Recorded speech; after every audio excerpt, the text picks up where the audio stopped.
Imaginez un peu, c'est la fin de 1918, vous sortez d'une guerre de 4 ans qui a tout ravagé autour de vous, avec des massacres, des destructions, des traumatismes, et maintenant comment vous pouvez passer à autre chose? Avant de commencer, je vous invite à vous abonner, parce que plus de 94% d'entre vous ne le sont pas encore, et peut-être atteindre les 1000 abonnés serait quelque chose d'incroyable pour moi. Enfin voilà, salut à tous, c'est Overstory, et aujourd'hui on va voir comment les belligérants ont tenté de sortir du cauchemar de la Grande Guerre, ou autrement dit de la Première Guerre mondiale, et de bâtir un monde démocratique apaisé.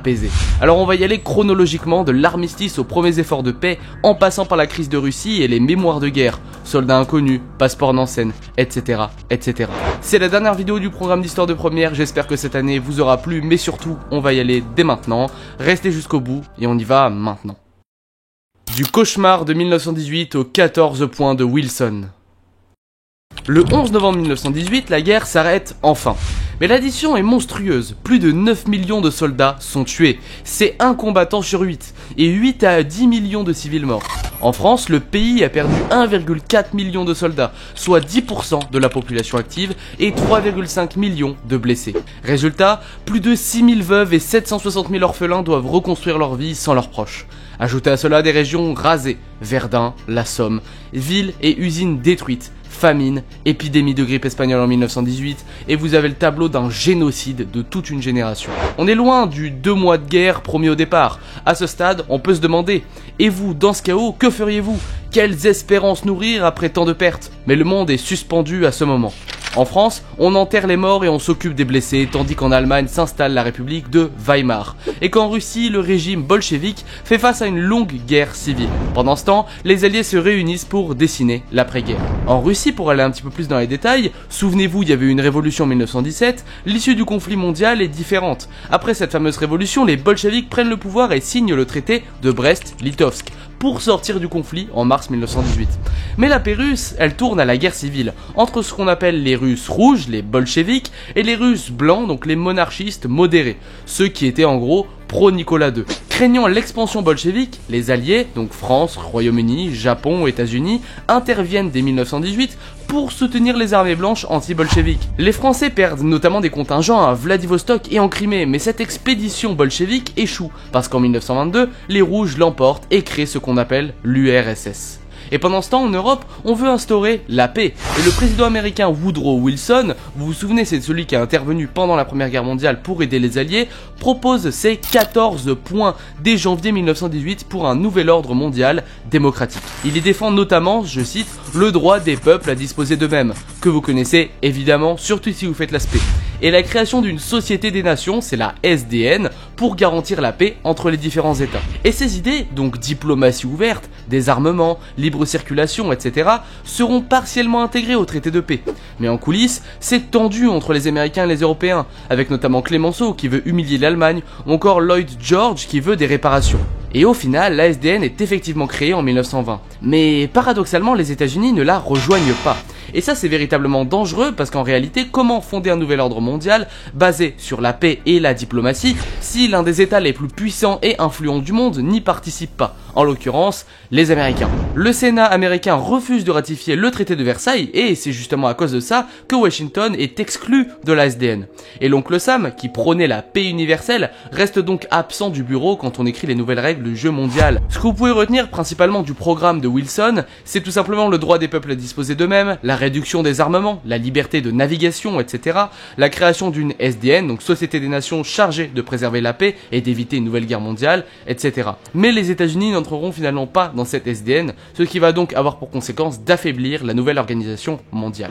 Mais alors, on a le droit de se demander que va-t-il se passer après la création de cette SDN? Est-ce que ça va marcher ou pas? Mais on va se concentrer sur l'Europe après 1918, et concrètement où on en est.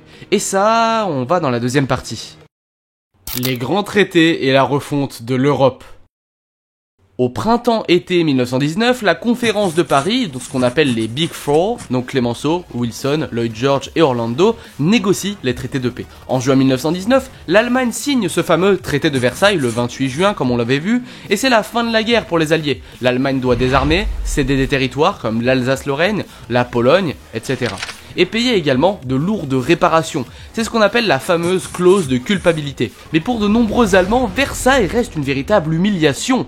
On parle même de diktat de Versailles. Et pendant ce temps, d'autres traités dessinent une nouvelle carte de l'Europe. Je vous mets de côté le traité de Versailles, vous le connaissez évidemment, mais on va aller vers le traité de Saint-Germain, qui lui a été signé le 10 septembre 1919. Et quel est son but ? Avec l'Autriche, l'empire austro-hongrois est officiellement dissous. La nouvelle République d'Autriche voit 60% de son territoire partir former la Tchécoslovaquie, la Yougoslavie, une Pologne indépendante, etc. Et au passage, l'Autriche est même interdite d'union avec l'Allemagne. Souvenez-vous quand on avait vu la petite et la grande Allemagne quelques vidéos auparavant. On peut aussi citer le traité de Neuilly en 1919 et de Trianon en 1920. Avec la Bulgarie et la Hongrie, la Bulgarie cède du territoire, notamment la Yougoslavie qui possède un accès à la mer Égée, la Hongrie, évidemment un nouvel état, perd les 2/3 de son territoire pré-guerre. Souvenez-vous qui était en alliance, ou devrais-je dire en unification avec l'Autriche. Et enfin le traité de Sèvres en 1920 avec l'Empire ottoman qui démantèle justement cet empire turc. Les alliés imposent d'énormes pertes territoriales, dont Smyrne, Izmir en Grèce par exemple, mais Mustafa Kemal, Atatürk, rejette Sèvres et mène la guerre d'indépendance turque. Au final, c'est le traité de Lausanne en juillet 1923 qui fixe les nouvelles frontières de la Turquie moderne et le début d'une possible Turquie laïque. Et tout cela sème alors les germes de nouvelles tensions. Quant au redoutable Kaiser, souvenez-vous Guillaume II ou devrais-je dire Wilhelm II, il ne sera jamais jugé et il meurt en exil en 1941 aux Pays-Bas. Et quelque chose qui serait d'autant plus important de parler, c'est justement cette République de Weimar, qui elle est née dans la foulée de la défaite. Sur le papier, c'est un vrai progrès. Suffrage universel, droits sociaux, système parlementaire moderne, et l'Allemagne devient une démocratie, mais une démocratie assez fragile. Pourquoi ? Parce qu'elle hérite du poids écrasant de Versailles, d'une crise économique galopante et d'une population divisée entre extrême droite revancharde de ce fameux traité de Versailles et une extrême gauche révolutionnaire notamment inspirée par les idées marxistes, et notamment avec la révolution russe. Bref, une république coincée entre deux feux, qui va vite se retrouver sur un siège éjectable. Et ça, vous connaissez la suite. Mémoire, réfugiés et espoir fragile. Après toutes ces négociations techniques, il faut aussi penser les plaies morales. La guerre a creusé un traumatisme profond dans la société. D'un côté, la commémoration des morts prend de l'ampleur. On peut notamment citer pour le plus connu le soldat inconnu, qui a été érigé le 11 novembre 1920. Il est inspiré par la Grande-Bretagne et les Français choisissent d'enterrer un soldat inconnu sous l'Arc de Triomphe, en hommage à tous ceux qui ne reviendront pas. Des centaines de milliers de personnes défilent dans le silence le jour de l'inhumation. La tombe, recouverte du drapeau tricolore et honorée par une flamme éternelle, devient un symbole puissant. Au premier plan du monument, une famille fictive est placée pour chaque nation endeuillée, rappelant le lien humain de cette cérémonie. Le symbole est clair, chaque peuple est endeuillé par les morts de ses proches. Et à partir des années 1920-1925, partout en France, on va ériger des statuettes rappelant les noms des soldats tombés. En quelques années, plus de 30 000 monuments aux morts fleurissent dans nos communes, et 95% des villes et des villages en possèdent un d'ailleurs. Les cérémonies patriotiques du 11 novembre deviennent une tradition républicaine, et vous le connaissez encore aujourd'hui parce que c'est un jour férié. Et enfin, le passeport Nansen. Lui, il a été créé en juillet 1922. Mais qu'est-ce que c'est concrètement ? C'est la paix européenne qui entraîne aussi des flux de réfugiés apatrides, notamment la Russie blanche, les Arméniens chassés, on l'a vu avec le génocide, etc., etc.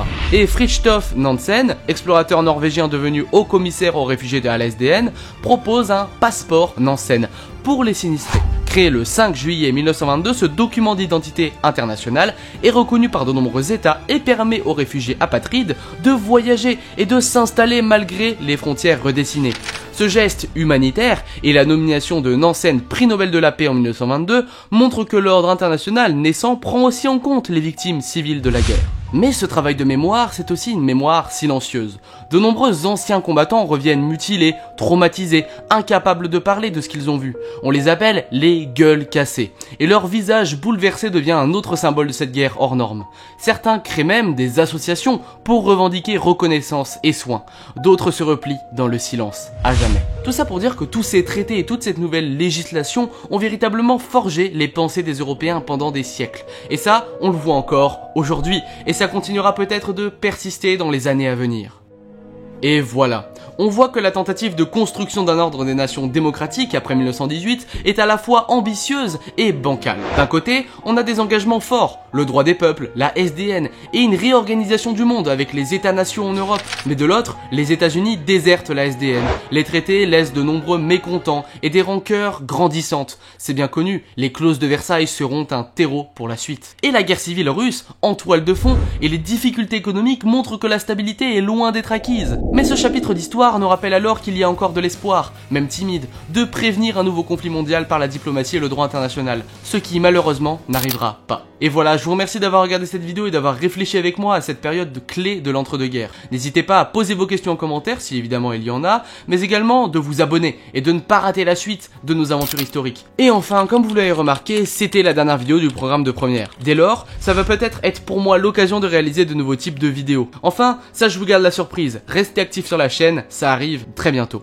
Enfin voilà, je vous remercie d'avoir vu cette vidéo, c'était Overstory et je vous dis à bientôt pour de nouvelles histoires.